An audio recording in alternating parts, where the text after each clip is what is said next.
ya, pada siang hari ini kita mau memuji kebesaran Tuhan, kita menyembah Dia karena Dia yang sudah memberikan kasih anugerahnya buat kita semua. Pada kesempatan ini kita dapat berbakti, berkumpul di sini bersama-sama. Sedikit pengumuman untuk minggu ini, akan ada ibadah yang dilakukan pada saat ini, ada di ibadah online, ada di Facebook ID dan juga di YouTube Sendiri, dan juga yang sekarang online juga sekarang, dan juga ada sedikit pengumuman beberapa konsel untuk beberapa minggu ke depan. Jadi setiap harinya itu akan ada konser baktian. Di hari Senin itu ada di Ala Indo dengan Pastor Benny, dan juga di hari Selasa di tiap harinya. Hari Selasa ada cek multikultural dengan Bu Fani, dan juga di hari Rabu ada di konser di Islek itu dengan Pastor Doni, dan juga ada doa syafaat oleh Pastor Nur, dan juga di hari Kamis juga ada konser juga di Maskot yang dipimpin oleh Pastor Jeffrey, dan juga di hari Jumat ada juga konser yang diadakan di Kensi jam 7 malam itu dengan Ibu Fani, dan juga ada konser yang gabungan dari Isdel dan juga Siti oleh Pastor Villa. Dan juga untuk di hari Sabtu ada untuk CG untuk anak-anak muda CG yang ini dipimpin oleh Pastor Villa juga. Baik, kita bersatu dalam doa. Kita memulai penyembahan kita, kita memuji Dia. Bapa di surga, ya Tuhan Bapa, Kau boleh beracara dalam setiap kegiatan peribadahan Tuhan Bapa. Roh menuntun kami Bapa, untuk kami boleh memuji nama-Mu Bapa dengan suatu hal yang berarti yang Kau berikan pada kami Bapa. Pimpin kami Bapa dengan doa-Mu Bapa. Terima kasih.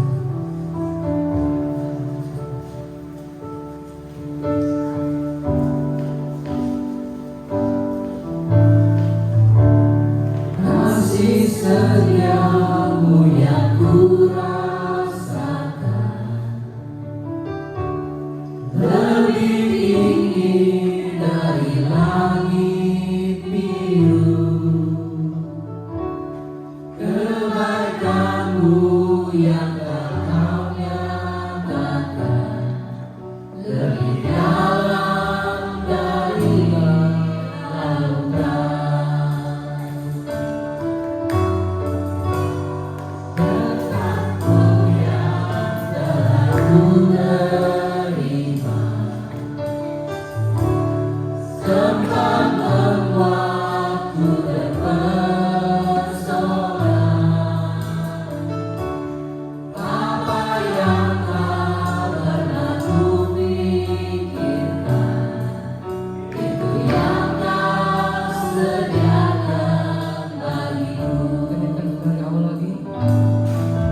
masih semangat untuk bikin Tuhan.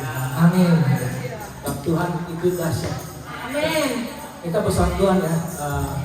Allah itu dahsyat. Tiga kali ya. 1, 2, 3. Allah itu dahsyat. Allah itu dahsyat. Allah itu dahsyat.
firman Tuhan, mari kita sama-sama menyiapkan karena kita percaya apa yang Tuhan taburkan lewat hamba-Nya itu yang memimpin hidup kita sampai akhir.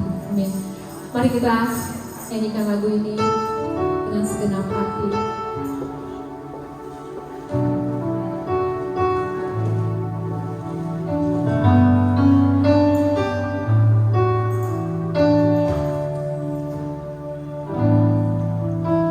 Di hadirat-Mu ku bersujud menikmati kehadiran-Mu. Buka hati saat ini. Buka hati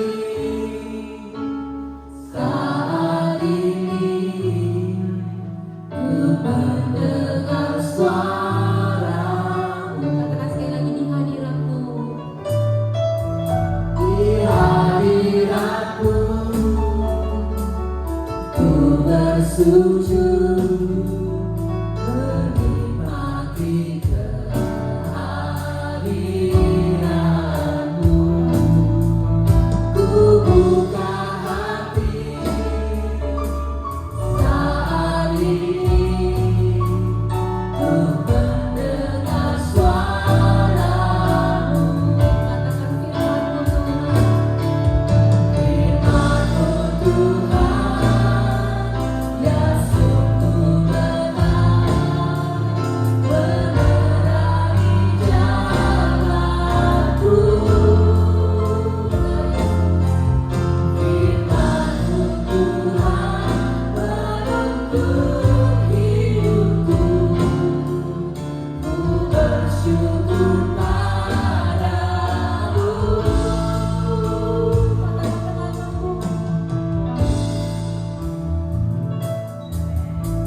Di hadirat-Mu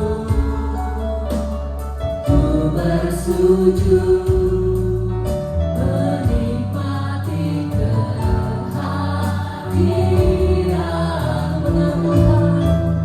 Ku buka hati saat ini, ku mendengar suara-Mu. Mari saya undang semua untuk bangkit berdiri. Di hadirat-Mu Benar di hadirat Tuhan. bersujud menikmati kehadiran-Mu.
Amin.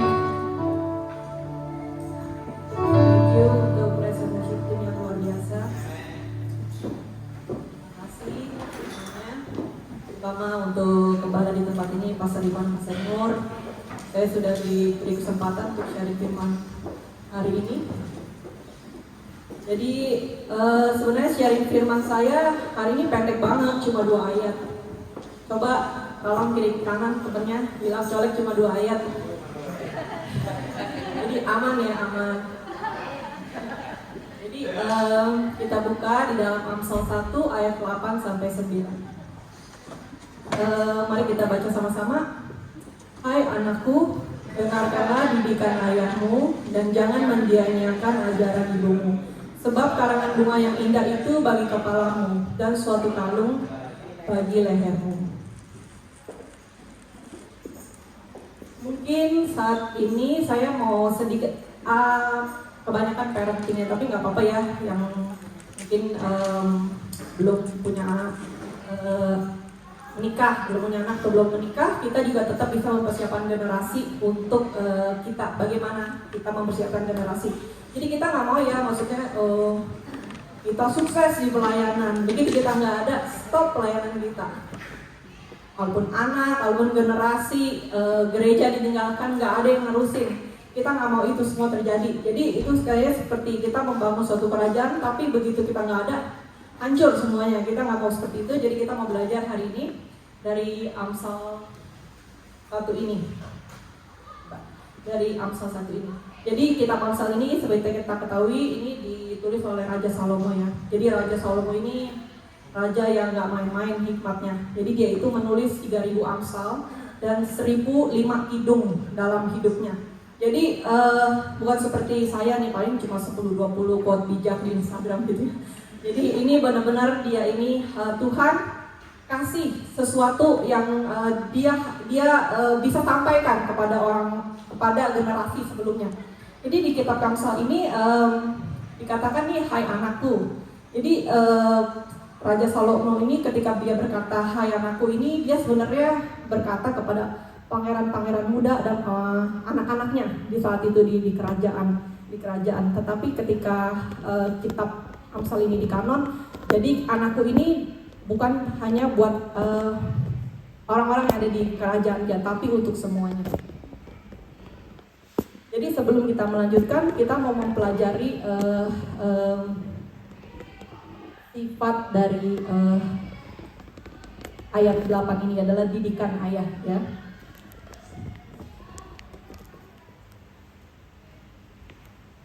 Jadi begini, saya sebenarnya nggak plan untuk seperti ini, tapi oke lah. Jadi kalau didikan itu di dalam bahasa aslinya adalah mosar. Mosar itu adalah artinya didikan, ajaran, teguran, kecaman. Jadi bahasa Inggrisnya itu instruction ya. Jadi disiplin, chastening, correction, disiplin, and correction. Jadi ketika saya membaca ini, ayah ini jadi mendidik gitu, mendidik. Didikan itu sudah direncanakan jangka panjang.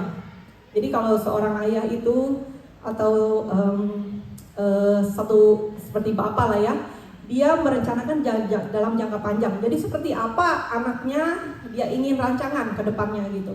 Jadi ajaran tuntunan pimpinan mengenai akhlak dan kecerdasan pikiran. Jadi kalau seseorang ya seperti Iwan gitu mau mendidik Chloe, suatu saat dia akan bermain musik gitu ya. Jadi dia didik ya.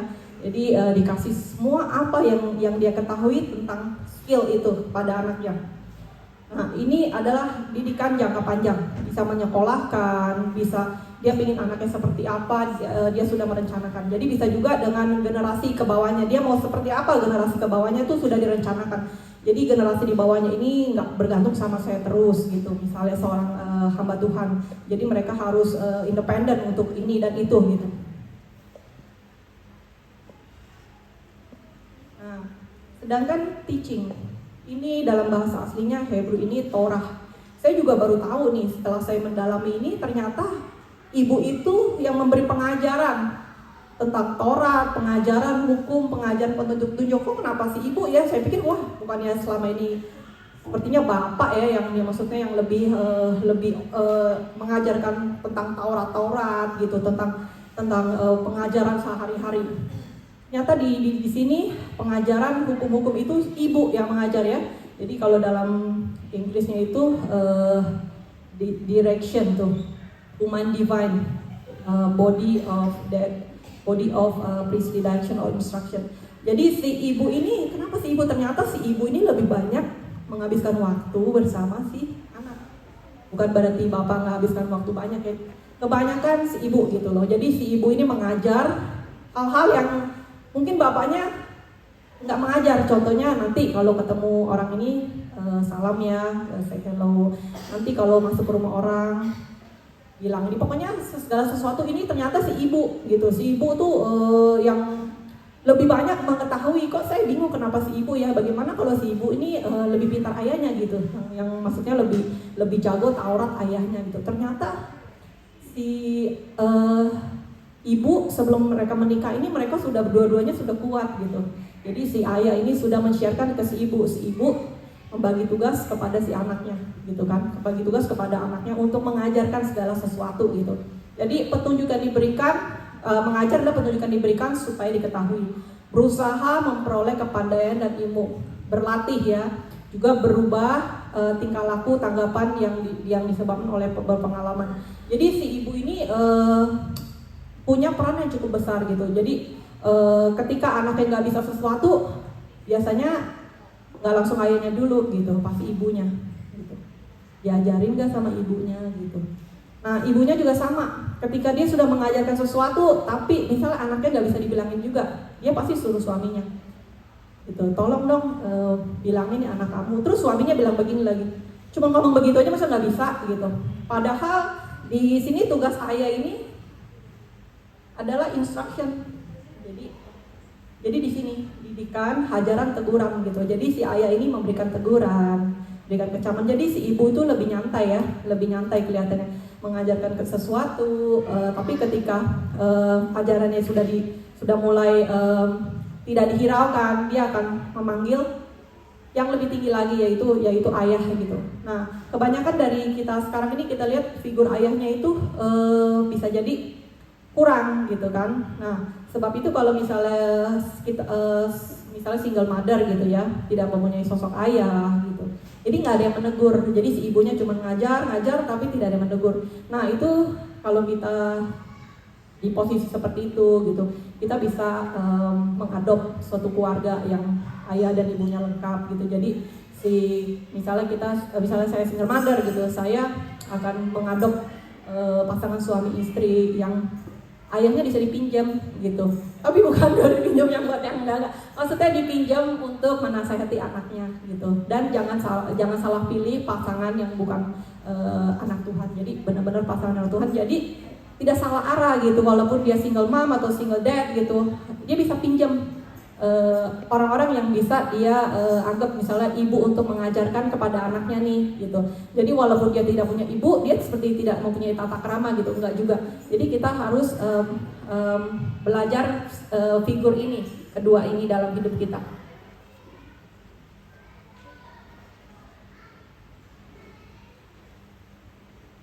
Oke, jadi setelah saya belajar tentang ini, ibu ini adalah sesuatu yang ibu ini sangat penting gitu perannya. Bukannya dua-duanya nggak penting, dua-duanya sangat penting karena duanya adalah saling melengkapi. Nah di sini saya akan membuat satu karakter ya. Jadi karakter bapak ini kita mau anggap ini karakter seorang bapak, seorang ayah ya, yaitu menghargai jiwa anaknya. Jadi dia tuh sangat menghargai jiwa anaknya. Kemana anaknya akan pergi gitu, kemana anaknya sudah aman belum kehidupan rohaninya. Ini adalah satu karakter yang bapak punya, itu karakter murah hati. Dia masih bekerja dengan rajin ya, bapak selalu menyertai gitu kan, menyertai anaknya, penuh kasih sayang, maha pengampun gitu. Jadi semua karakter bapak ini bisa kita pelajari kalau kita ini seorang ayah ya, kalau kita ini seorang ayah gitu. Jadi senantiasa penuh pengampunan gitu, maksudnya senantiasa anaknya berbuat salah ya diampunin gitu. dikasih tahu lagi terus menerus gitu loh. Jadi inilah karakter bapak yang kita harus punyai menjadi seorang ayah untuk anak-anak kita. Nah, ini karakter seorang ibu. Karakter seorang ibu ini saya umpamakan seperti Roh Kudus ya. Tiap hari ngajarin anaknya gitu, kamu ini, kamu itu gitu. Terus nanti sebelum tidur berdoa ya. Ini selalu kita memberikan pengajaran gitu. Tapi yang kita lupa sebagai seorang ibu ini yang mempunyai karakter Roh Kudus, kita ini kadang-kadang kehilangan ini nih, buah-buah rohnya, kasih, sukacita, damai sejahtera, kesabaran, kemurahan, kebaikan, kesetiaan, kelemah lembutan, dan penguasaan diri. Jadi kelemah lembutannya tuh kadang bisa hilang gitu. Ketika anaknya ini udah dipanggil 4-5 kali dari tadi nggak bergerak gitu kan. Nah, itu penguasaan dirinya juga udah mulai kacau gitu. Jadi kita ini sebenarnya kita ini perwakilan dari si Roh Kudus ini, si ibu. Jadi tetap mengajarkan segala sesuatu. Kadang-kadang kita merasa anak kita nih kayaknya nggak dengar gitu loh. Kita tetap memberikan kasih kepada anak kita gitu. Nah, kalau kita nih mau Roh Kudus juga bekerja dengan Bapak. Nah, kita mau Roh Kudus ini bekerja dengan karakter Bapak, ya. Jadi bukannya Bapak sendiri, bukannya Ibu sendiri, tapi mereka bekerja sama dalam membangun satu generasi ini. Kita lagi ngomong bicara tentang anak dulu, yang paling gampang ya. Nah, bagaimana dengan karakter anak gitu? Kita nih semua di sini anak ya. Kalau kita bukan anak, kita nggak pernah dilahirkan. Jadi ini kita sebagai anak, kita ini punya karakter seperti ini, karakter Yesus, yaitu taat, ya. Kita tuh karakter taat, mengampuni, juga penuh kasih. Jadi kadang-kadang dalam hidup ini orang tua kita nggak sempurna ya. Jadi bisa jadi nih orang tua ini nggak seperti apa yang ada di Alkitab gitu, tapi kita mempunyai karakter seperti anak, seperti karakter Yesus, yaitu mengampuni dan tetap mengasihi, tetap menerima dari keluarga mana kita dilahirkan, karena kita mau kita ini hidup seperti Tuhan Yesus. Jadi contohnya, jadi seperti karakter ini adalah 3 karakter yang tidak terpisahkan. Jadi peran ayah ibu saling melengkapi, saling menutupi kekurangan, bahkan menggantikan yang tidak ada.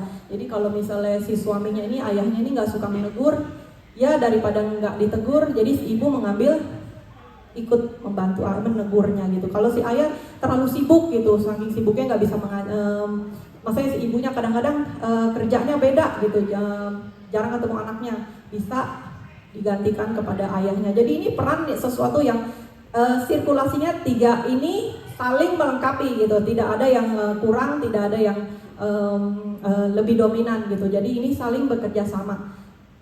Dan juga peran anak itu adalah taat, menghormati orang tua dan memperhatikan nasihat mereka. Nah, di dalam hidup ini tuh sepertinya gini ya, seperti ini deh. Kita misalnya kita Uber driver gitu, baru kerja 4 jam, kita udah dapat $500, ada yang kasih tips gitu kan, 300, udah pulang nih, mau kasih tahu hani gitu, hari ini aku hoki banget nih, aku pulang cepet gitu kan, 4 jam gitu, baru udah dapat $500, $600 gitu. Tapi 10 menit sebelum sampai rumah, kita kena jebret, kamera speeding gitu, $460, terus dipotong gitu, poinnya hilang. Kira-kira sampai rumah masih bilang gini, hani ya ada kabar gembira gitu. Kayaknya udah untuk ya, kalau bisa nggak usah ngomong gitu ya, nggak usah bilang apa-apa gitu. Nah, hidup ini juga sama. Kita tuh pelayanan hebat gitu ya. Kita tuh pelayanan hebat. Kita bisa bilang sama Tuhan, saya jemaat saya udah 1.000 orang nih di Australia ini, Tuhan saya begitu luar biasa. Tapi ternyata kita tidak bisa berhasil membangun generasi gitu. Bahkan misalnya kalau kita seorang hamba Tuhan, kita punya anak kita wanita gitu, 17 tahun sudah hamil, nggak tahu siapa bapaknya, atau udah punya anak laki, udah umur 30 tahun lebih, masih di rumah makan tidur aja, nggak kerja gitu. Terus kita masih mau bilang apa sama Tuhan gitu, masih mau bilang ke jemaat kita, Tuhan saya luar biasa Tuhan, begini-gini gitu. Jadi kita nggak mau hidup kita seperti itu ya. Jadi kita mau melengkapi. Tiga-tiga ini harus kuat dalam membangun generasi ini. Nggak main-main, nggak cuman pelayanan aja yang kita selalu utamakan gitu, tapi generasi yang selanjutnya kita nggak bangun karena kita nggak kuat situ, karena kita malas ngajarin gitu. Saya sering dengar orang tua bilang begini, biarin aja lah susah dibilanginnya gitu. Terus kalau susah dibilanginnya kita stop untuk bilangin anak ini gitu. Enggak kan, kita cari usaha bagaimana gitu supaya kita berhasil bilanginnya, karena waktu itu kesempatan itu datang terus gitu loh. Waktu itu kesempatan tuh datang terus, nggak mungkin begitu susah ada orang yang bisa menyelesaikan bagi dia gitu untuk mendidik anak ini gitu. Enggak gitu. Jadi contohnya kemarin saya begini ya, saya ke shopping center gitu. Saya lihat ada kakek nenek, mama sama anaknya remaja. Jadi tiga-tiganya, si mama, si kakek, si nenek ini bawa barang banyak sekali. Sampai neneknya yang udah tua tuh, yang agak gemuk, bawa barangnya susah banget. Saya lihat anak mudanya ini jalan biasa aja, cucunya ya mungkin ya, nggak ada perasaan apa-apa gitu. Saya bingung. Menurut jemaat ya, mamanya yang ngajarin atau bapaknya yang tidak menegur? Coba Cilina. Bapaknya tidak menegur. Bu Iin.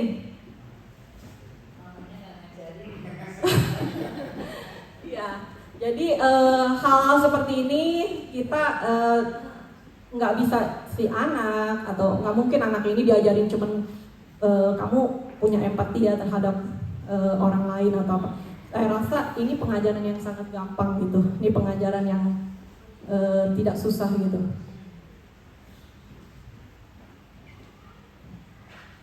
Nah, ayat selanjutnya di ayat ke-9.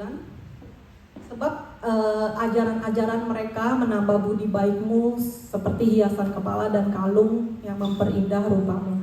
Jadi bahasa aslinya adalah itu, sebuah karangan bunga adalah kasih karunia ya. Jadi kata Ken Rahmat mengacu pada kualitas yang membuat seorang menyenangkan, misalnya seorang yang ramah, yang menawan gitu. Jadi seperti di sini dibilangkan metafora membandingkan dengan ajaran yang menghasilkan kualitas ini dengan ajaran bunga yang menarik ya. Jadi bunga itu menarik. Jadi anak ini mempunyai karakter yang menarik. Ini bukan karena sekonyong-konyong. Kalau kita lihat ini anak ini luar biasa banget. Bukannya nggak ada orang di baliknya loh. Bukannya nggak ada si mama yang mengajarkan. Bukan nggak ada si papa yang menegur gitu. Bukan nggak ada sosok di baliknya anak-anak yang luar biasa ini. Pasti ada anak-anak, pasti ada seseorang pembimbing. Walaupun misalnya mereka tidak punya orang tua, pasti ada yang membimbing anak ini di baliknya gitu. Nggak mungkin anak ini lahir dengan karakter seperti itu. Nah, kita bukan hanya harus mempunyai anak gitu untuk menjadi seorang bapak atau ibu atau teladan ya. Jadi setiap orang ini bisa menjadi teladan ya, bisa membangun generasi juga di sekelilingnya. Jadi kita kan ada keluarga ya, ada misalnya ada keponakan kah, ada sepupu atau siapapun. Nah, kita juga bisa di sekolah juga kita bisa menjadi teladan gitu. Bukannya berarti kita jadi bapak ibu mereka, tapi bisa mengajarkan sesuatu atau bisa memberikan teguran. Kalau misalnya di sekolah bisa ada teman gitu, juga di tempat kerja, di komunitas, dan juga di gereja. Nah ini di gereja sebagai hamba Tuhan ya tentunya ya. Jadi ketika kita mulai bisa membangun generasi, kita jangan pikirkan untuk diri kita aja gitu. Jadi kita mau bangun generasi sebanyak-banyaknya, sebaik-baiknya orang-orang yang bisa kita bangun hidupnya, menggantikan kita dan lebih baik dari kita gitu. Jadi kalau kita mau mempersiapkan sesuatu itu jangan yang biasa-biasa, pelit-pelit gitu kan. Kita mengajar kita, jangan saya ajarin semua gitu, nanti dia lebih pintar dari saya. Jangan. Kalau bisa semua yang kamu bisa itu diberikan kepada generasi selanjutnya itu. Karena apa? Kita ini nggak ada, kita mau dibawa kemana ilmu kita, kepintaran kita mau dibawa kemana? Kecuali generasi yang ada di bawah kita yang bisa menjadikan itu gitu. Nah, sebelum saya mau ya karena ayatnya pendek ya, jadi kan saya biar mendalam aja, biar ayatnya pendek mendalam aja. Jadi Raja Salomo ini ketika dia bilang seperti itu ya ini ketika dia bilang itu karena banyaknya anak-anaknya yang di dalam kerajaan itu tidak mendengar instruksi, bahkan lebih mendengar orang-orang yang tidak beriman. Nah, ini udah di-repeat aja ya. Jadi ayat-ayat ini sudah di-repeat aja masih terjadi. Jadi anaknya Salomo itu, Rehabeam itu kerajaannya terpecah dua ya. Anaknya ini padahal sudah kalau kita lihat untuk menaati ayah dan ibumu ya, tapi dia mendengar nasihat orang fasik. Jadi akhirnya kerajaannya terpecah gitu. Jadi yang mau saya ambil dari kisah ini adalah teladan jauh lebih penting daripada pengajaran dan teguran ya. Jadi ditegur mulu, kamu jangan ngerokok ya, bapaknya keluar ngerokok gitu. Jadi jauh lebih penting adalah teladan yang kita bisa berikan ya. Jadi kalau kita ini hamba Tuhan, kita pelayan Tuhan di gereja, teladan jauh lebih penting daripada apa yang bisa kita suruh kepada orang lain gitu kan. Kita jago nih ngajarin gitu kan, ketua komsel jago ngajarin gitu, sendirinya nggak ngejalanin gitu. Kamu bangun pagi saat teduh ya, ya saya sendiri nggak saat teduh gitu. Saya cuma jago ngajarin, siapa yang tahu saya saat teduh apa enggak di rumah gitu kan. Tapi Tuhan yang tahu gitu. Bisa Salomo ini raja yang hebat, yang bijak gitu kan. Seperti saya bilang dari awal, dia bisa memberikan kata-kata hikmat gitu sampai semua isi-isinya itu luar biasa ya, di luar dari pemikiran orang-orang sebelumnya gitu. Tetapi teladan jauh lebih penting dari pengajaran dan pendidikan. Oleh sebab itu saya mau di sini mau mengajarkan kita semua ini bisa menjadi teladan. Karena orang-orang di sekeliling kita ini kadang-kadang kalau pengajaran kita udah mental, instruksi maksudnya kita menegur juga udah mental gitu, pasti ada yang kurang gitu. Yaitu teladan aja, kita bisa menjadi teladan di orang-orang sekeliling kita supaya kita itu bisa membangun generasi yang lebih baik dari kita. Jadi kita mau tidak berkompromi gitu loh. Jadi kita mau tidak berkompromi sebagai orang tua. Nah, kalau sebagai seorang anak kita mau kita ini taat gitu kepada pemimpin di atas kita. Kadang yang disuruh-suruh tuh susah ya, disuruh misalnya ini itu gitu kan. Tapi kita berusaha taat gitu loh. Berusaha taat untuk seperti anak kepada orang tua gitu. Ada kesulitan apa kita bicara, kita memberi masukan gitu. Karena sebagai pemimpin kadang-kadang tidak perfect seperti ayah dan ibu, tidak perfect. Kita bisa menjadi satu keluarga yang Tritunggal ini yang saling melengkapi satu sama lain. Bisa memberi masukan, bisa memberikan hal-hal yang dapat tiga-tiganya ini berjalan dengan sempurna gitu loh. Jadi kita punya kasih ya, seperti karakter anak gitu, selalu mengasihi gitu. Kadang di dunia ini ada pemimpin yang kejam ya. Contohnya tuh di negara itu yang perang itu. Nah itu memang kejam gitu kan, perang terus nggak tahu sampai kemana, situasi negaranya sudah hancur-hancuran, sudah capek gitu kan. Tapi tetap mau seperti itu. Nah untuk memimpin seperti itu kita tetap mengampuni gitu. Jadi kita tetap mengampuni karena kita sebagai anak kita tetap menjadi circle ini, ayah, ibu, anak, pemimpin, pengajar gitu. Jadi semua ini, jadi circle ini memperkuat kita gitu. Jadi kita sebagai posisi anak, one day kita juga akan jadi seorang pemimpin. Kalau Tuhan mengizinkan suatu saat kita juga menjadi orang tua, dan itu akan kita bisa generasikan lagi di bawah kita. Jadi semua itu adalah hal-hal yang saya mau persiapkan. Saya juga mau belajar gitu, walaupun nggak gampang ya dalam mempersiapkan generasi, tapi kita ini mau belajar satu sama lain.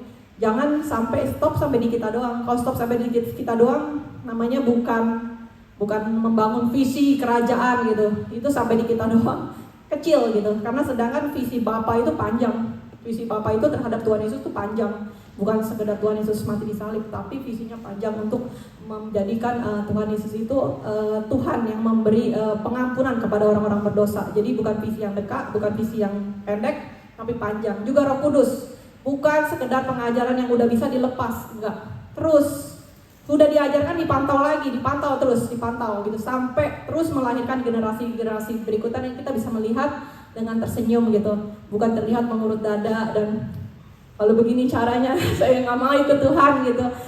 Apa yang saya bangun nggak kelihatan seperti apa. Nah itu kita bekerja keras sampai hari ini gitu ya. Mungkin sekian dari saya. God bless all. Ya, thank you Ibu Fani yang sudah sharing firman Tuhan hari ini. Saudara, saya nambahin boleh ya? Saudara mau pulang cepat apa mau ditambahin? Saudara, ini kalau kita pulang sekarang berarti jam 3 kurang 5 kita udah pulang. Berarti cuma 55 menit. Janganlah ya saudara, tambahin aja lah ya. Saya punya satu concern begini saudara. Saudara mesti kuat dengar firman 1 jam kira-kira. Karena programnya host itu kalau dengar firman Tuhan itu 1 jam. Karena lebih dari itu udah gak muat, udah gak bisa dikirim filenya. Jadi 1 jam atau 1 jam 7 menit, 1 jam 8 menit itu tiap-tiap hari yang kita mau coba dengar kan nggak masalah dong ya. 1 jam itu cuma 4% dari hidup kita loh. 1 jam itu 4% dari hidup kita. Jadi kalau masih kadang-kadang saya masih suka dengar, wah kepanjangan kok gitu. Kan 1 jam, 1 jam dengar firman Tuhan, kepanjangan itu rasanya kan cuma 4%, kok 4% kepanjangan gitu. Nah saudara, nggak apa-apa yang saya tambahin kira-kira 40 menit. Boleh nggak saudara? Ya mengalirnya lah saudara. Membangun generasi adalah salah satu cita-cita saya. Jadi artinya begini saudara, sejak usia remaja atau kira-kira 19 atau 20 tahun gitu, saya ikut satu retreat, dan retreat itu ada pembicara namanya Pak Rubin Ong. Rubin Ong itu temennya Pak Jonathan Patiasina, mereka satu grup tuh. Ada Jesse Lantang, ada Rubin Ong, ada Jonathan Patiasina, ada Frankie Siombing, itu satu grup tuh mereka tuh gitu. Dan Pak Rubin Ong ini lagi retreat itu dia panggil saya berdiri lalu suruh buka tangan, lihat di tanganmu ada apa. Dari tanganmu akan lahir satu generasi. Semenjak dari situ saya mulai mikirin itu terus, gimana caranya ya supaya menggenapkan panggilan Tuhan ini gitu. Dan saya mulai pelan-pelan ganti cita-cita saya. Cita-cita saya tadinya kepengen jadi pengusaha, pengen support pelayanan, pokoknya aku berusaha, aku mengusahakan sesuatu, punya pabrik, punya apalah, punya toko, punya apa gitu, dan hasilnya aku mau support pelayanan gereja. Tadi itu cita-cita saya gitu. Nah sekarang setelah saya dapat itu, saya mulai mikir bahwa wah, kayaknya cita-cita mesti dirubah, dan pelan-pelan hidup saya mulai switch, merubah cita-cita. Jadi kalau ditanya cita-cita apa saya sekarang, cita-cita saya adalah membangun sebuah generasi gitu. Udah nggak punya keinginan mau jadi kaya, mau jadi terkenal, mau jadi pengusaha top gitu, udah nggak ada kepinginan gitu. Walaupun masih belajar kadang-kadang ilmu manajemen, masih belajar kadang-kadang dari Profesor Renat Kasali kalau boleh ngomong gitu. Belajar lewat YouTube, belajar lewat apa gitu. Tapi cita-cita saya sekarang udah saya rubah jadi membangun sebuah generasi, dan ini adalah ladang yang Tuhan provide bagi saya supaya saya bisa melahirkan sebuah generasi yang bisa khotbah anytime kapan aja, generasi yang tahu firman Tuhan, yang mulutku penuh dengan pujian, mulutku penuh dengan firman Tuhan, sehingga kalau diminta untuk share firman Tuhan kapan aja boleh gitu, bisa. Kenapa? Karena ada teladannya. Pak Gret itu meneladani, maksudnya gini, dia selalu bilang gini, siap kapan aja diminta, siap kapan aja diminta, siap kapan aja diminta, siap. Dan saya selalu juga memposisikan diri saya begitu, pokoknya anytime disuruh kapan aja ditembak langsung, saya mesti siap, mesti ready anytime dengan firman Tuhan, dengan ayatnya, dengan paling tinggal cari-cari sedikit lah ayatnya di mana gitu. Saya memposisikan diri saya begitu, kenapa? Karena teladan, mesti jadi teladan, karena kalau enggak mungkin bisa menghasilkan sebuah generasi yang akhirnya bisa lebih kuat dari bapaknya gitu. Padahal kita itu perlu banget teladan itu perlu banget. Nah, sebelum saya melanjutkan, saya mau buka dulu satu ayat yang tadi Fanny bilang itu teladan itu talks louder than words. Action itu talks louder than words. Siapa di sini bapak-bapak yang gak banyak ngomong? Rasanya Om Yong gak banyak ngomong ya? Enggak ya? Kalau papinya Stanley banyak ngomong gak? Enggak. Yohanes kira-kira kalau nanti jadi bapak banyak ngomong gak? Bawel gak sih nih anak satu? Hah? Pak Doni banyak ngomong gak Pak Doni? Enggak. Pak Stanley banyak ngomong gak? Dikit ya? Oh, tanya Mimi lebih jujur ya? Pak Yuki banyak ngomong gak di rumah? Banyak. Luar biasa dia banyak ngomong. Buat orang yang gak banyak ngomong dan gak ngajarin sesuatu lewat teladan, hancur hidup anak-anak kita. Ajaran gak dapet, omongan gak dapet. Ekses gak saudara? Kenapa? Karena Bapak kan tadi disuruh apa? Hajarlah, didiklah gitu ya, tegurlah gitu. Kalau gak banyak ngomong bapak-bapak nih, kayak model saya begini, anak mau dapat apa? Kalau nggak lewat teladan. Tapi bersyukur teladan itu talks louder. Action itu talks louder than words. Jadi kalau kita bapak-bapak yang nggak banyak ngomong di rumah, nggak terlalu banyak ngomong tapi kelakuannya banyak di rumah, itu lebih jago, lebih berfungsi, lebih bermanfaat, lebih efektif daripada ibu-ibu yang ngomong banyak tapi less action. Make sense gak? Cuman kadang-kadang bapak kan gitu, wah kagak ngapa-ngapain gitu. Kelakuannya banyak gak? Yang dikerjakan banyak gak? Itu jauh lebih efektif untuk anak-anak kita. Dan itu jauh lebih membangun generasi. Kenapa? Karena walaupun sedikit ngomong, tapi teladannya masuk. Nah saudara, saya memperhatikan begini, gak semua orang itu suka ngomong, gak semua orang itu pintar banget mengutarakan menjelaskan sesuatu, gak semua orang seperti kayak gitu. Tapi semua orang bisa mengerjakan sesuatu. Dan kalau seorang ayah itu banyak banget mengerjakan sesuatu dan ada teladannya, apalagi ditambah dia berani negor karena kebaikan, ditambah lagi dia bisa menghidupi setiap nasihat dan pengajarannya, saya rasa anak akan bertumbuh dengan jauh lebih mudah karena ada role modelnya, ada contohnya, gitu. Benar, saudara? Anak itu perlu sosok bapak. Ini saya ngomong bapak dulu ya, karena saya punya waktu banyak. Saya ngomong, ayo bapak-bapak, ayo teladanmu mesti kencang, teladan mesti kuat, teladan mesti nyata banget, kelihatan jelas, kelihatan banget gitu. Karena kalau nggak ada teladannya, omongan nggak ada, anak kita rusak. Nah saudara, ayo bapak-bapak, seperti apa anak-anak kita sekarang? Beberapa udah jadi bapak-bapak, ada yang masih kecil, well, good on you, masih kecil anaknya. Ada yang sudah mulai gede. Seperti apa generasi yang kita punya ini, yang ada di hadapan kita? Kalau sudah hilang penghormatan, berarti actually kita sudah kehilangan anak kita. Karena anak kita itu punya satu tugas oleh Tuhan. Tugasnya apa? Menghormati ayah, ibumu. Benar ya? Setelah firman Tuhan itu, Taurat Tuhan itu, hukum perintah dari 1 ke 10, 1 sampai 4 itu tentang Tuhan kan? Benar ya? Benar ya? 1 sampai, ada yang hafal gak? 1.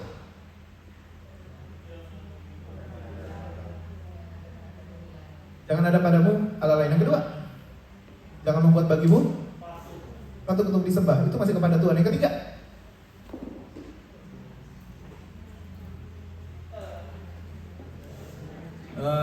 lulusan terbaik sekolah Petamburan. Ketiga, itu 4. Jangan menyebut nama Tuhan dengan sembarangan, ya itu masih kepada Tuhan. Yang keempat, Ingat dan kuduskanlah hari Sabat. Itu masih kepada Tuhan. Yang kelima langsung adalah hormati ayah dan ibumu. Straight to the point, langsung Tuhan bilang setelah aku, ayah ibumu duluan. Anak itu begitu dilahirkan, itu sampai mati dia karena dia masih tetap akan jadi anak. Hukum yang harus dia pelihara adalah hormati ayah dan ibu. Begitu anak udah kehilangan respect terhadap orang tuanya, sebenarnya orang tua itu sudah kehilangan anak tersebut. Walaupun masih di rumah, walaupun masih makan di rumah, minta ini di rumah, sebenarnya sudah kehilangan. Karena ya itu, hormati ayah ibumu itu perintah Tuhan atas seorang anak sampai, nggak peduli sampai dia besar, karena sampai dia besar pun dia tetap jadi anak, benar ya? Saudara. Nah, untuk menciptakan satu generasi itu kita perlu teladan. Teladannya apa? Bagaimana hidup kita kepada orang tua kita, itu kan make sense ya? Ayah akan susah ngajarin anak hormat dong sama aku. Tapi kalau di dalam perbincangan kita sama orang tua kita, kepada ayah ibu kita, kepada mertua kita, wah, luar biasa. Akan susah teladannya. Nah, makanya action. Kerjakan sesuatu. Firman Tuhan hari ini applicable banget, dikerjakan supaya kita bisa melihat generasi itu jadi generasi yang solid, kuat, bahkan lebih baik dari kita. Generasi yang lebih baik dari kita. Make sense, saudara? Ayah itu gak boleh apa ya? Gak boleh pasif. Gak bisa pasif. Jadi seorang ayah itu gak boleh lepas tangan, aku yang penting kerja lah. Gak bisa, saudara. Jadi ayah itu harus punya hikmat. Apa yang harus aku kerjakan, apa yang harus aku bereskan, mesti mikir plannya beberapa step ahead gitu. Dan kalau disalah mengerti nggak apa-apa, yang penting dia planningnya tuh bagus gitu. Jadi misalnya begini, kalau seorang ayah berkata tadi seperti Fanny bilang bahwa biarinin aja lah, anak juga ntar bisa belajar sendiri, anak juga ntar gede sendiri, anak ntar juga dapat lah belajar sendiri. Sekarang dia rusak, nggak apa-apa lah, ntar juga bener sendiri. Lah kalau bener, kalau enggak mau gimana? Saudara, benar ya? Pembentukan anak itu kan dari umur kecil. Kita bersyukur ada Yohana yang ngajarin anak-anak kita nih tiap minggu nih. Terus. Tapi saudara, kalau kita jadi bapak yang pasif, nggak ngajarin, nggak ngomong lagi, nggak negor, nggak ngomong lagi, nggak ngapa-ngapain, just aku mau kerja aja. Nggak akan kita lihat generasi yang bagus. Nggak akan pernah kita lihat generasi di bawah kita yang bisa baik. Minggu lalu bapak itu share sama saya di situ. Ada 4 generasi. Generasi pertama adalah generasi pejuang. Benar ya Pak ya? Maafkan saya kalau salah. Kayaknya saya lupa nih. Yang pertama adalah generasi pejuang. Generasi pejuang adalah generasi pertama yang terima Tuhan gitu. Langsung berapi-api, berkobar-kobar gitu. Terus udah gitu setia, militan, dengar firman Tuhan kuat gitu, mengerjakan firman Tuhan kuat. Bisa kuat dengan imannya, itu generasi pejuang tuh. Apakah kita generasi pejuang saat ini? Amin saudara? Saudara itu generasi keberapa sih Kristen? Saya generasi pertama, Puspa generasi pertama. Saya generasi pertama karena mami papi saya dulu belum. Nur generasi pertama, kita semua generasi pejuang yang masih kuat nih. Yuki itu generasi ketiga menurut saya karena kakeknya sudah pendeta waktu itu. Benar ya? Pak Darmawan itu kan pendeta ya. Kalau nggak salah anggota DPR juga ya. Udah tahu ya? Dia itu generasi ketiga. Jadi engkongnya pendeta, anak-anak engkongnya banyak banget yang jadi pendeta. Papinya Yuki baru jadi gembala sidang nih sekarang. Wah luar biasa. Bulan yang lalu saya rasa Yuki baru ditahbiskan. Yuki jadi pastor juga. Yuki ini generasi ketiga. Nah sekarang generasi pertama itu generasi pejuang. Yang kedua adalah generasi yang di bawahnya generasi pejuang. Yang ketiga adalah kalau ini nggak sampai turun ke generasi kedua, berarti ini akan jadi generasi yang lemah, benar ya? Nah, kalau generasi pejuang, anak-anak yang nggak dididik jadi pejuang, akan jadi generasi kedua, gitu. Karena ini memang secara urutan generasi kedua, tapi nggak boleh begini nih. Nah, jadi generasi kedua nih, generasi yang mulai tidak tahu apa-apa. Kristen dari lahir, nggak terlalu peduli lagi sama urusan gereja, bosan sama urusan gereja karena dari kecil udah ke gereja. Dari kecil udah ke gereja gitu kan, nggak merasa bahwa ini perjuangan lagi gitu. Generasi di bawahnya, ada namanya nggak sih generasi kedua ini? Yang ketiga adalah generasi yang punah, karena ini sudah lemah nih generasi yang kedua. Kalau lemah mau ngajarin apa? Hanya orang kuat yang bisa ngajarin orang supaya bisa jadi kuat, benar gak? Generasi ketiga adalah generasi yang punah, habis. Kenapa habis? Karena generasi yang kedua tidak ngajarin apa-apa. Generasi yang kedua jadi generasi yang lemah, gitu. Nah, generasi keempat sudah habis. Ini diharapkan jadi siklus lagi, jadi generasi pejuang lagi. Karena udah keluarga udah morat-marit, udah jauh dari Tuhan gitu kan, semua udah gak ada apa-apa lagi. Nah, generasi yang keempat ini mulai cari nih, aku mau cari Tuhan, hidup gak boleh begini nih. Kok bapak gue begini banget ya, kok emak gue begini banget ya, kayaknya gak bisa begini. Nah, generasi 4 itu adalah generasi yang mencari-cari cara lagi supaya jadi pejuang. Mulai lagi balik jadi generasi pertama. Hopefully bisa kayak begitu. Nah, kita ini generasi keberapa? Yohana generasi kedua, ya, maybe ya. Generasi ketiga. Yang jadi problem adalah begini, kita boleh generasi keberapa, cuman at the stage ini kita termasuk generasi pejuang apa enggak? Saya generasi pertama, saya memperjuangkan supaya generasi jadi generasi yang lebih baik dari saya, gitu. Yohana ada di generasi ketiga. Apakah Yohana termasuk generasi pejuang atau enggak? Segigih itukah seperti kakek-kakek buyutnya memperjuangkan sebuah generasi supaya hidup di dalam Tuhan, taat di dalam Tuhan, memperjuangkan seperti itu enggak? Bersyukur kita lihat dia punya passion banget di situ. Nah, saudara, kita ini generasi keberapa nih? Kalau Yuki nggak se-passion papi-papinya, engkong-engkongnya ini yang sudah dari dulu sudah mempercayakan hidupnya sama Tuhan, dia akan turun jadi generasi yang lemah. Kalau dia turun jadi generasi yang lemah, Timi dan adik-adiknya nanti, karena dikatakan nggak mungkin cuma satu ya, nggak cuma bertiga katanya gitu. Timi dan adik-adiknya, coba aja, Yuki kalau kerja terus aja ya, boleh dijadikan contoh ya. Yuki kalau kerja terus aja ya, lihat ya Timi jadi apa. Karena saya melihat hidup Yuki sekarang karena papinya, maminya, keluarga besarnya, cinta Tuhan luar biasa. Makanya dia bisa begini. Tapi kalau di tangan dia, generasi selanjutnya ini, dia nggak memutuskan untuk jadi generasi pejuang, lihat nanti Timi jadi apa.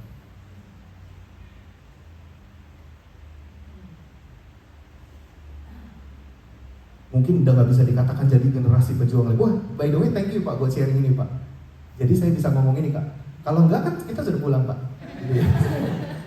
Saya sharing itu tuh, minggu lalu apa 2 minggu lalu, saya lupa. Kita ini sedang jadi generasi pejuang apa enggak? Walaupun kita generasi kedua, apakah kita sedang tetap, aku harus berjuang tetap, karena aku harus tetap berjuang nih, gitu.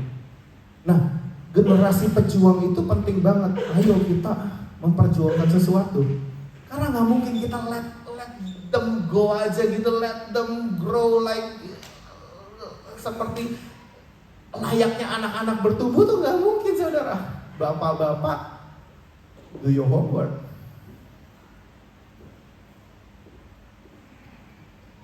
Ya, PR kita banyak. Kalau dikasih 1 anak, artinya Tuhan melihat kita capable untuk ngurus 1 anak itu. Kalau dikasih 2 anak, artinya Tuhan melihat kita capable untuk ngurus, mendidik anak itu supaya jadi anak yang jadi generasi yang kuat, jadi generasi pejuang. Saudara, ada ayat bagus banget, 1 Timotius 4, Bisa tolong nggak sih, Lucy? 1 Timotius 4 ayat yang ke-16.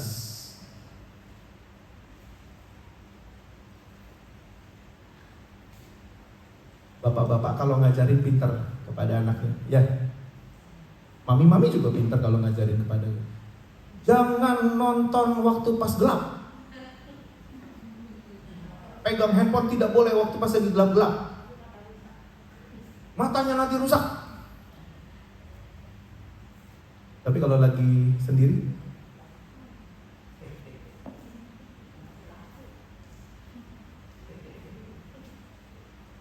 apalagi makan yang teratur.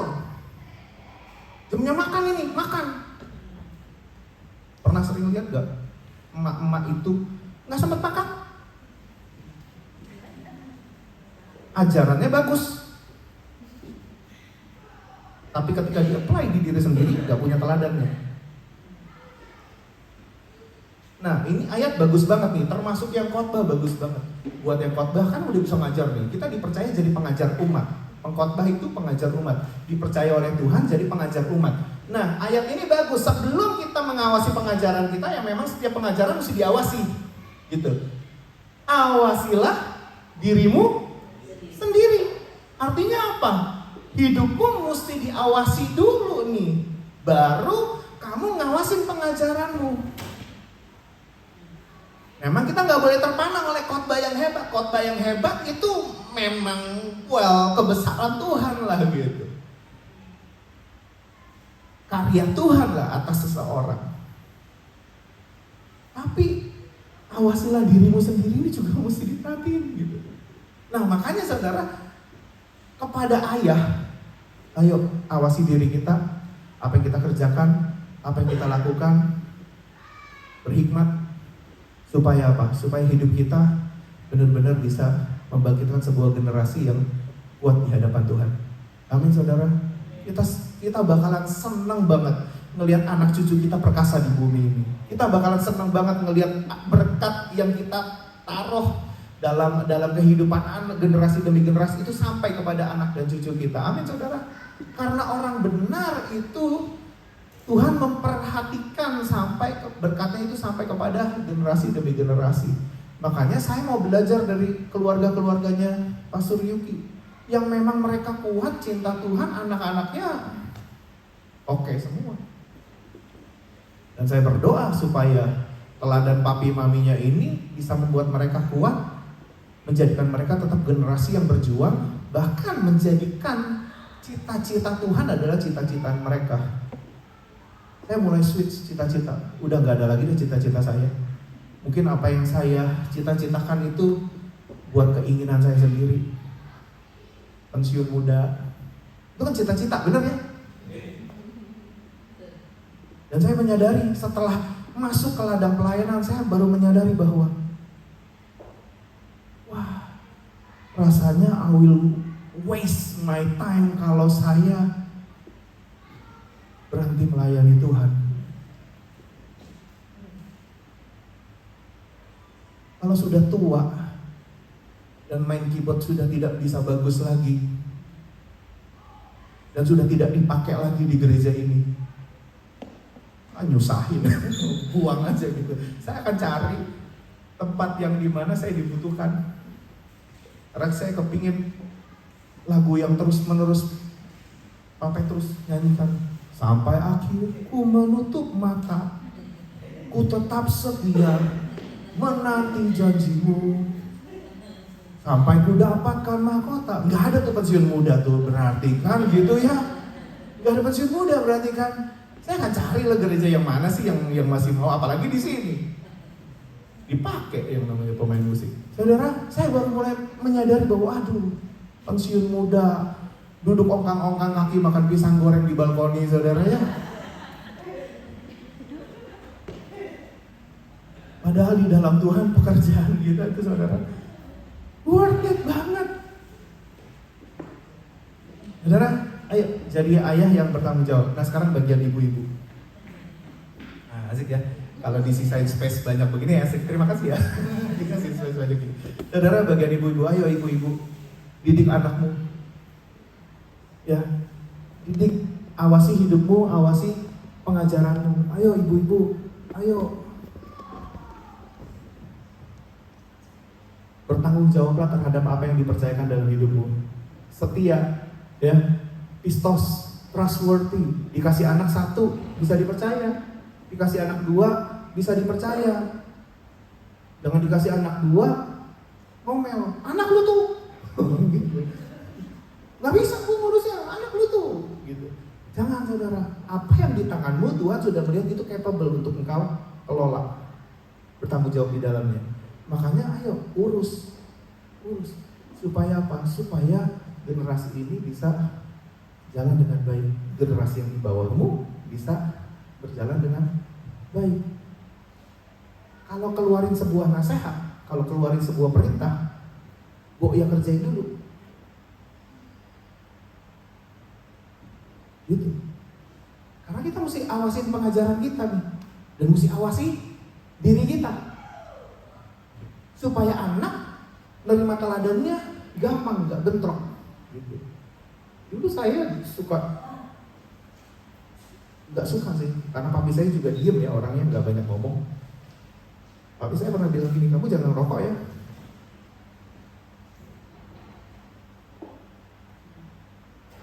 SMP itu saya pernah dengar satu temen itu bilang gini, oh kalau mau ngerokok tuh SMA baru mulai pantas, katanya dia bilang gitu.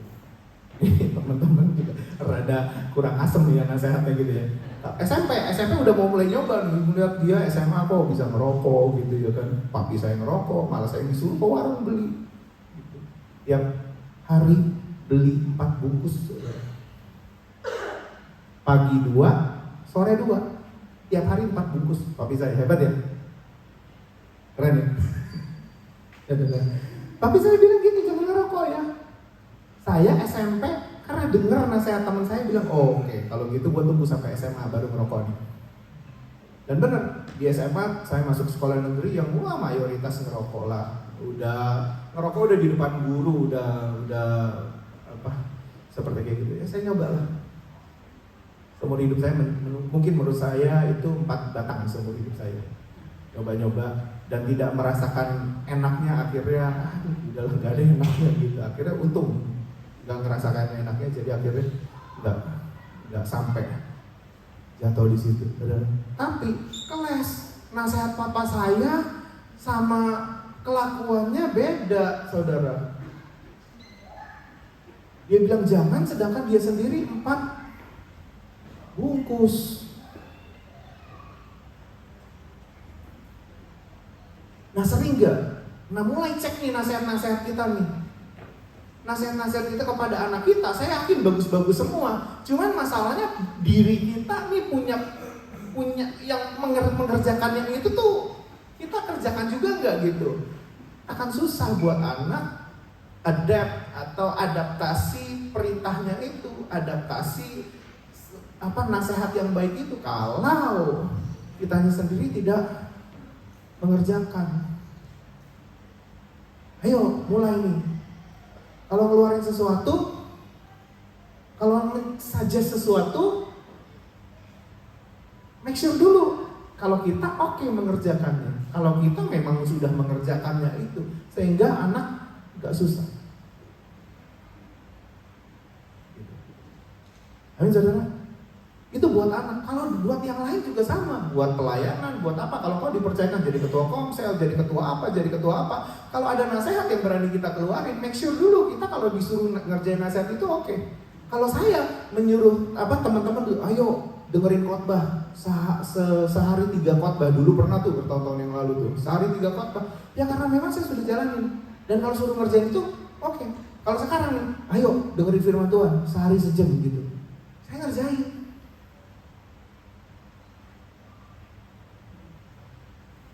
Supaya apa? Supaya ada teladannya. Gak pintar nyuruh doang, gak cuma pintar nasihatin doang, tapi yang memang dikerjakan.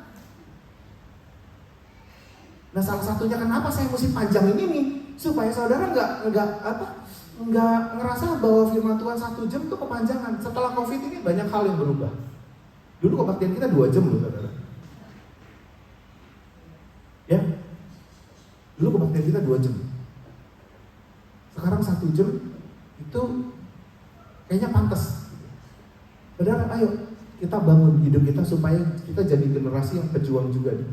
Supaya anak nanti di bawah kita nggak susah ngelihat karena bapaknya itu mengerjakan, karena maminya mengerjakan. Nah, mulai teliti nasihat-nasihat kita. Mulai teliti nasihat-nasihat kita. Supaya pengajaran kita masuk, karena anak juga melihat bahwa oh, mami aku, papi aku memang mengawasi dirinya juga, memang hidup sesuai dengan firman. Makanya jadi baik. Amin saudara. Ayo lahirkan anak-anak yang cinta Tuhan. Gimana caranya?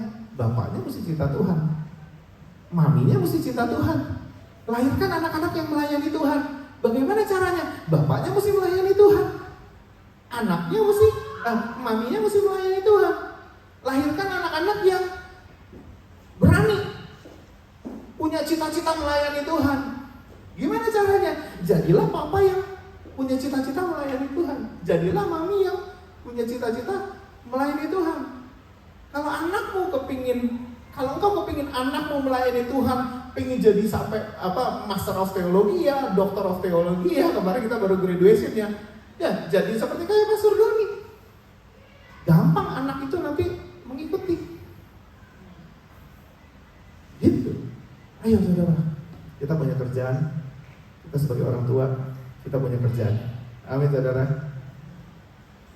Belajar jadi generasi pejuang. PR di tangan anak saudara. Pikir kalau saudara sudah dapat PR, anak itu akan hidupnya enak-enak, sudah dapat PR gitu. Dibuang sama mereka saudara. Gak percaya? Kita hari ini gak berani buang, kenapa? Susah dapatnya, benar ya? Anak kita nanti nih nggak merasakan perjuangan dapat visa, dibuang sama dia. Kita kumpulin duit yang banyak gitu, kita irit-irit makan.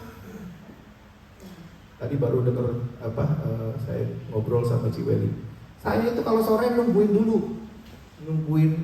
makanan yang lain dulu, karena nggak mau pesan kebanyakan, karena tidak mau kebuang makanannya. Dan biasanya juga sudah makan dulu. Jangan sampai pesan kebanyakan, jangan sampai ada makanan yang kebuang. Nungguin dulu. Kalau dapat syukur, kalau nggak dapat udah kenyang. Istilahnya begitu ya. Tapi banyak teman-teman yang kasihan. Ngelihat saya di restoran nggak makan apa-apa, dan si Margaret kayaknya kasihan ya orang ini. Ayo kok. Saudara, banyak hal yang kita perlu awasi diri kita. Awasi pengajaran kita, supaya kita bisa melahirkan satu generasi yang kuat. Jangan sampai kita kehilangan satu generasi. Kehilangan satu generasi itu terancam punah namanya. Makanya generasi selanjutnya itu namanya generasi yang punah. Sampai harus ada generasi yang aware lagi dan akhirnya mulai memutuskan untuk jadi generasi pejuang lagi. Saudara, jangan sampai generasi kita punah.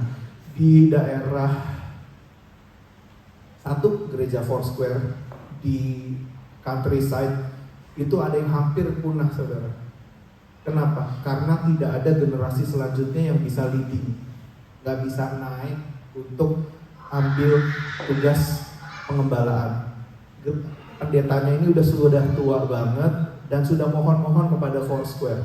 Mohon kepada Foursquare tolong dong kirim satu, your leader, your pastor, tolong dong kirim satu yang mau untuk melayani di sana, dibayar lengkap dengan fasilitasnya.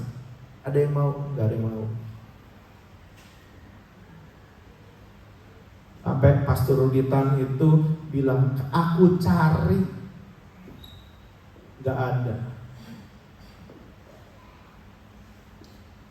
Saudara, hilang. Kalau hilang, mesti mulai lagi. Kalau mulai lagi, start dari awal lagi. Kapan kita bisa jadi generasi yang benar-benar kuat?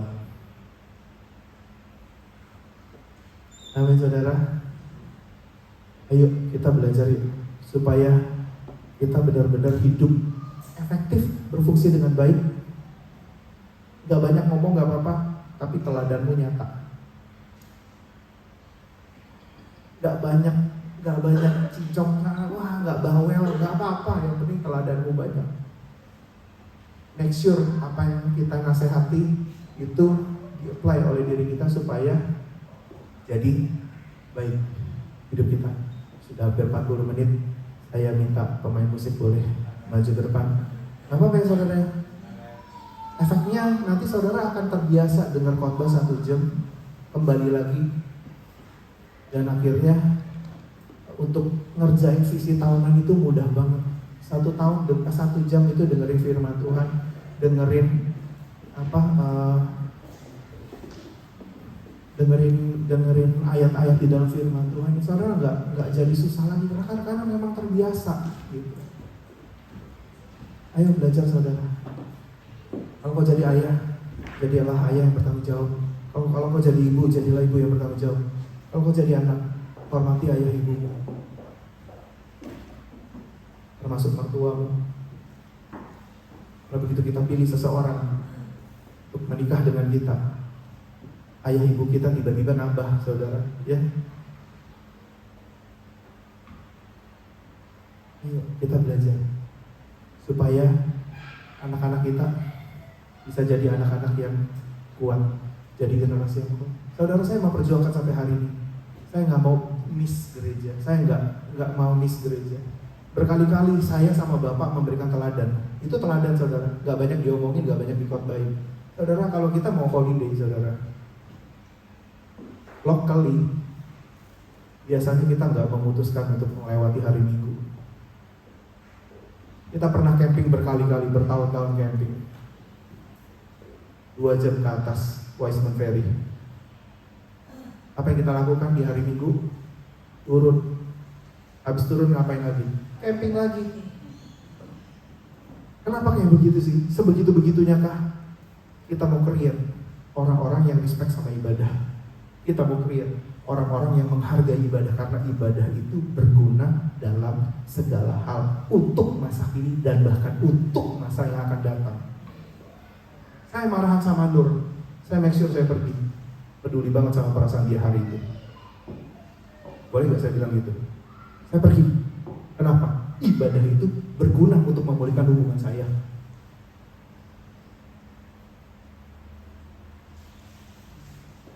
Saya make sure. Kenapa? Saya mau create generasi yang menghargai ibadah. Saya mau create generasi yang tahu pentingnya ibadah.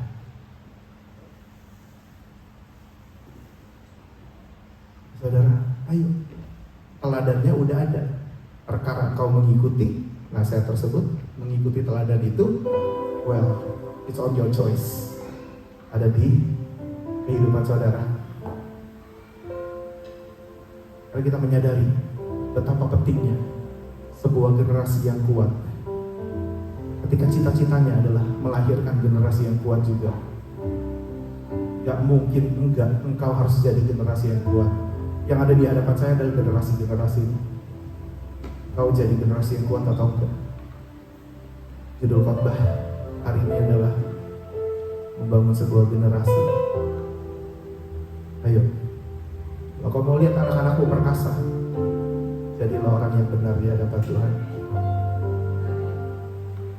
Kalau kau mau lihat anak-anakmu menghargai sebuah ibadah, jadilah orang-orang yang beribadah. Di rumah, di gereja, jadilah orang yang pelayanan gak pelayanan, aku mau ibadah. Kenapa? Karena ada butut-bututku yang lihat.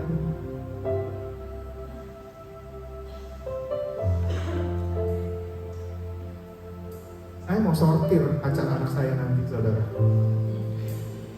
Beberapa tahun yang lalu saya bikin lagu calon besan, saudara, supaya gampang nyortirnya. Kalau kau gak ibadah, gak menghargai ibadah, no way, I will find my way buat memutuskan. Karena saya menghargai tapi nggak sebuah ibadah. Anak saya belum pernah ulang tahun temannya di hari Minggu. Beberapa undangan hari Minggu datang loh, bahkan teman baiknya. Kita bilang sorry, nggak bisa, ibadah lebih penting.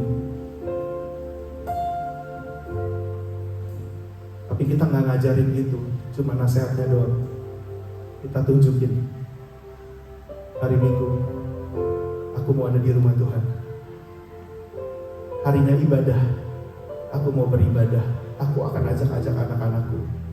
Sehingga kita bisa berkata seperti Yusuf dan kata, aku dan seisi rumahku akan memuji Tuhan. Ajak anak-anakmu ibadah. Jangan biarin dia kelewatan sendiri, saudara. Jangan, ajak. Kita akan membangkitkan sebuah generasi yang kuat. Amin, saudara. Kita perbaiki diri kita, karena kita mesti mengawasi diri kita. Baru nasihatnya jalan, supaya mereka nggak nganggep nasihat itu adalah nasihat yang sampah, karena mamiku sendiri tidak ngajarin, tidak melakukan. Kita mesti kerjakan dulu supaya nasihat itu masuk dengan gampang dalam hidup anak-anak kita. Mari sama-sama kita bangkit berdiri.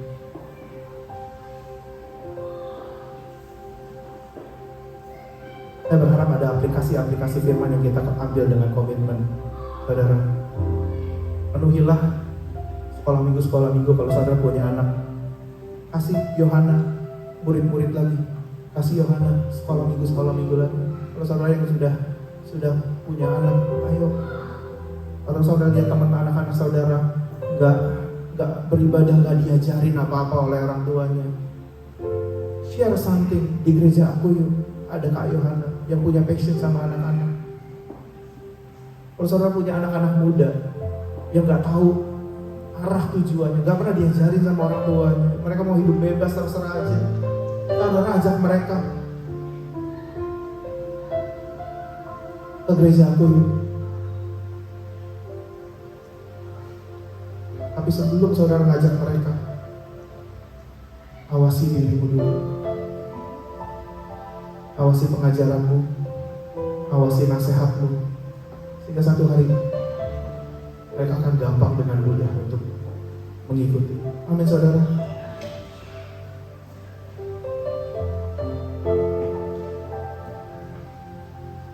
Bapa di surga, hamba mengucap syukur Tuhan buat hari ini Tuhan.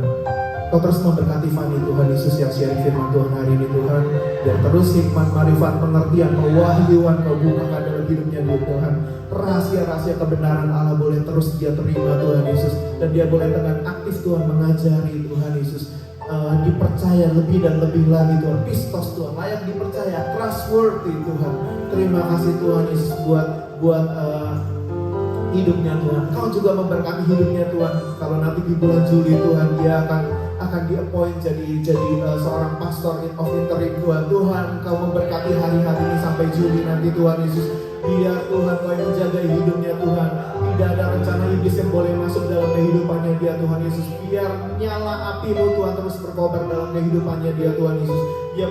Dia boleh menjadi ibu yang efektif Tuhan Yesus untuk mengajari Seth Tuhan Yesus. Biar Seth juga boleh tumbuh jadi anak yang dididik takut akan Tuhan, jadi anak yang hormat akan orang tuanya, jadi anak-anak yang perkasa di muka bumi ini Tuhan Yesus. Kau juga memberkati keluarganya Tuhan, suaminya Tuhan, Brad, Kau yang memberkati Tuhan Yesus. Biar keluarga ini boleh mengasihi Tuhan, mencintai Tuhan Yesus, dan boleh melayani Tuhan.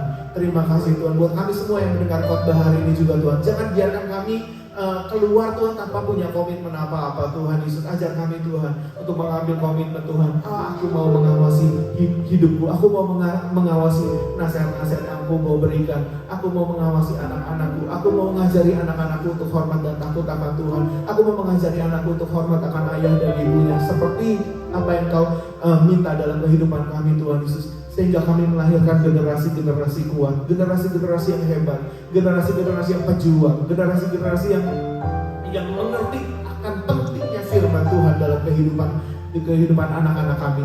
Terima kasih Tuhan Yesus. Ajar kami Tuhan, ajar kami. Waktu kami singkat, waktu kami tidak banyak Tuhan Yesus. Tetapi apa yang ada dalam kehidupan kami Tuhan, kami mau belajar efektif Tuhan untuk mengajari, menjadi teladan, terus menjadi teladan Tuhan Yesus untuk anak-anak kami Tuhan, sehingga melahirkan generasi yang kuat di hadapan-Mu Tuhan Yesus. Terima kasih Tuhan, terima kasih Tuhan. Ajar kami Tuhan. Beri kami hikmat, berikan kami pewahyuan setiap hari Tuhan Yesus, supaya kami boleh menjadi umat yang penuh dengan hikmat-Mu Tuhan Yesus, untuk melahirkan sebuah generasi yang hebat Bapa. Thank you Jesus, thank you Jesus. Kami bersyukur Tuhan, kami bersyukur buat kebaikan-Mu Tuhan nyata dalam kehidupan kami Tuhan. Thank you Jesus. Bersyukur, dipuji.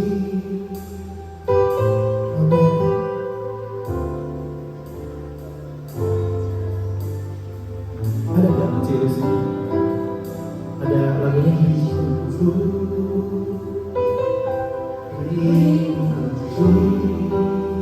Ku yakin besertaku bersyukur, dipuji.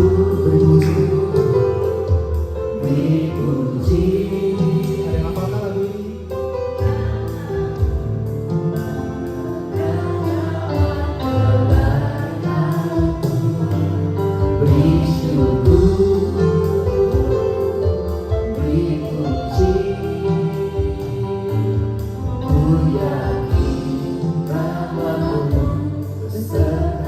Ayo sama-sama katakan bersyukur.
Hamba-Mu berdoa saat ini Tuhan Yesus, setiap umat-Mu yang mendengarkan firman Tuhan hari ini, mereka boleh jadi generasi pejuang yang memperjuangkan firman Tuhan dengan gigih, yang memperjuangkan iman yang mereka miliki, yang terus-menerus menghargai akan ibadah, menjadi generasi-generasi yang hormat akan orang tuanya, menjadi generasi-generasi yang mendidik, mengajari anak-anak yang takut akan Tuhan, yang menjadikan dirinya, mengawasi dirinya dengan takut akan Tuhan, mengawasi pengajarannya dengan takut akan Tuhan juga. Tuhan, hamba berdoa Tuhan, semua orang yang ada di tempat ini Tuhan, efektif Tuhan Yesus menjadi generasi perjuang Tuhan, karena kami ingin melahirkan generasi dan juga generasi pejuang.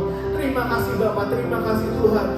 Anointing-Mu upon us Jesus, berkat-Mu ada dalam kehidupan kami Tuhan, damai sejahtera-Mu Tuhan tercurah atas kehidupan kami Tuhan. Kami diberikan hikmat, kami diberikan pengertian, kami diberikan kewahyuan, kami diberikan rahasia-rahasia kerajaan Tuhan untuk mendidik anak-anak kami. Kami diberikan kemampuan Tuhan untuk meneladani firman Tuhan, sehingga anak-anak kami Tuhan jadi anak-anak yang mudah mempelajari firman Tuhan, karena orang tuanya menghargai firman Tuhan dengan baik, dan orang tuanya menghargai firman Tuhan sedemikian rupa. Karena kami ingin melihat anak-anak kami menjadi anak-anak yang perkasa di muka bumi ini.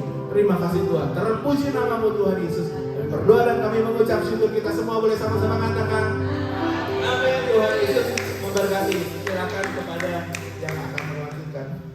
Mari saudara sekalian kita persiapkan persembahan untuk sore hari ini. Semua ada amplopnya ya. Sebelum itu mari kita berdoa bersama-sama untuk persembahan yang Tuhan, kami sungguh mengucap syukur ya Bapa untuk berkat-berkat yang Kau telah berikan dalam hidup kami ya Bapa. Untuk setiap pekerjaan yang Kau percayakan, kami bersyukur segala sesuatu berasal daripada-Mu ya Tuhan. Tuhan, kami berdoa untuk sore hari ini, untuk persembahan yang ada, ajar kami untuk memberi dengan hati yang benar, untuk memberi dengan attitude yang baik di hadapan-Mu ya Bapa. Kami kembalikan Tuhan apa yang Kau taruh di dalam hati kami ya Bapa. Terima kasih, berkati juga para hamba-Mu yang mengatur biar Kau enlarge the capacity Tuhan, untuk memperluas kerajaan-Mu atas Sydney ini ya Bapa. In the name of Jesus, kami mau memberi dengan sukacita dan untuk menyenangkan hati-Mu saja. Kami berdoa dan mengucap syukur. Silakan memberi. Amin.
Sejahtera anugerah yang besar daripada Allah Bapa, cinta kasih daripada Tuhan Yesus Kristus, serta persekutuan yang bersama dengan Roh Kudus mulai menyertai kehidupan kita semua sampai Maranatha Tuhan Yesus datang untuk menjemput kita kedua kalinya, dan kita boleh didapati sebagai hamba yang setia dan berkenan di dalam nama Tuhan Yesus Kristus. Kita semua yang percaya boleh sama-sama katakan amin.